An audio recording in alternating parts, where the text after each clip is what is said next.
Pemirsa, munculnya ancaman bahwa aparat akan menindak pemilik layang-layang yang melanggar dengan tindakan pidana membuat sejumlah pecinta layang-layang kecewa. Dengan belajar dari kasus jatuhnya helikopter di kawasan Suluban, Pecatu Badung, mereka justru menyalahkan pengusaha heli yang tak melihat bahwa bulan ini musim layang-layang di Bali dan harus berhati-hati terbang rendah.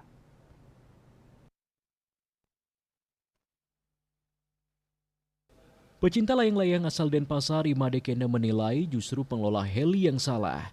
Mereka berani terbang rendah, sebab layang-layang Bali paling tinggi mengudara dalam radius 150 meter. Hal itu juga dibenarkan rekannya, Made Bendi, bahwa pemerintah tak boleh menyalahkan pecinta layang-layang.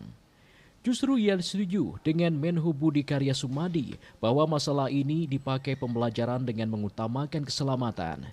Ini artinya, sekalipun heli ada yang menyewa dengan harga tinggi, namun jika kondisi udara tak memungkinkan terbang rendah, harusnya tawaran itu ditolak. Apalagi di Bali, tak sepanjang tahun musim layang-layang.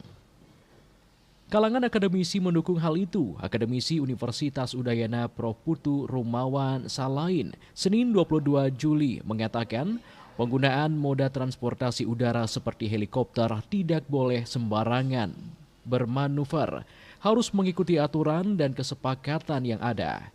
Dia menegaskan ada regulasinya untuk menerbangkan moda transportasi udara. Misalnya, moda transportasi udara yang bermesin jet, baling-baling, helikopter, dan lainnya. Pesawat udara dengan tipe masing-masing mesin memiliki aturan ketinggian tertentu untuk menerbangkan dan ketentuan area yang diperbolehkan untuk diterbangkan termasuk jalurnya. Begitu juga ketika di area Airport Ngurah Rai dilarang orang bermain layang-layang dan burung laut agar tidak mengganggu, maka telah diatur. Begitu juga pada mode helikopter, ketika pertama terbang secara vertikal, baru mengambil ancang-ancang untuk menaikkan ketinggian ataupun memutar ke wilayah yang dituju.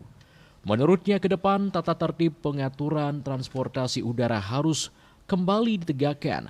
Bahkan ke depan jika kemacetan di darat tak teratasi, tidak menutup kemungkinan transportasi udara menjadi pilihan.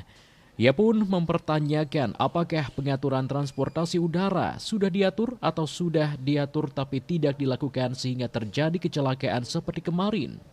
Seingatnya jasa penerbangan pribadi yang ada di Benoa telah beroperasi sejak dulu. Sementara helikopter yang jatuh belum lama ini merupakan pemain baru. Ditambahkannya, ke depan harus ada koordinasi antara pengguna jasa penerbangan transportasi udara secara langsung ke kawasan. Kalau tidak, maka akan membahayakan.